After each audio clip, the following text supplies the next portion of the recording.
මේ දේශපාලකයන්ගේ ලෝකයේ තියෙන්නේ මෙන්න මේ වගේ දේවල්. இந்த அரசியல்வாதிகளின் உலகில் இவ்வாறான விடயங்களே காணப்படுகின்றன. இன்று ஒன்றை கூறுவார்கள், அதற்கு முற்றிலும் மாறான ஒரு விடயத்தை நாளை அவர்கள் செய்வார்கள்.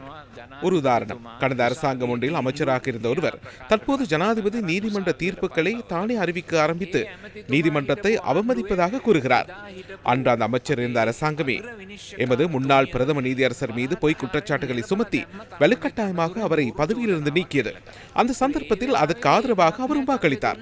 ஆனால் இன்று நீதிமன்ற விவகாரங்களில் கை வைப்பதாக கூறுகிறார். ஆகவே இவை இரட்டை வேட கொள்கையாகும்.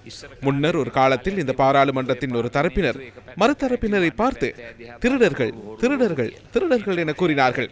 மறுதரப்பினரும் திரும்பி பார்த்து நீங்கள் தான் திருடர்கள் திருடர்கள் திருடர்கள் என கூறினார்கள்.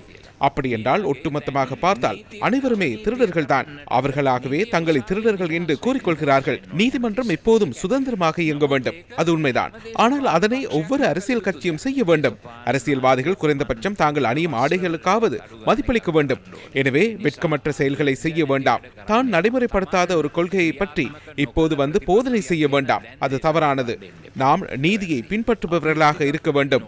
ஒரு தருணத்தில் ஏதேனும் ஒன்று தவறென்றால் அது எப்போதும் தவறானதாகவே அமையும். ஒருவருக்கு ஒரு விடயம் தவறென்றால் அந்த சட்டம் அனைவருக்கும் சமமாக தாக்கம் செலுத்த வேண்டும். அப்படியானதொரு சமூகத்தையே நாம் கட்டியெழுப்ப வேண்டும். அரசியல் உலகில் இந்த நடத்தைகளை பார்த்து எமக்கு மிகவும் சலித்து போய்விட்டது. கொள்கையற்ற, சொன்ன வார்த்தைகளை காப்பாற்ற முடியாத, பொய் பேசுகின்ற, மற்றவர்கள் மீது சேறு பூசுகின்ற, ஒவ்வொரு விடயங்களை செய்து சமூகத்தை அசுத்தப்படுத்தும் கதாபாத்திரங்கள் காரணமாக எமக்கு அரசியலை வேண்டாம் என்ற நிலை ஏற்பட்டுள்ளது.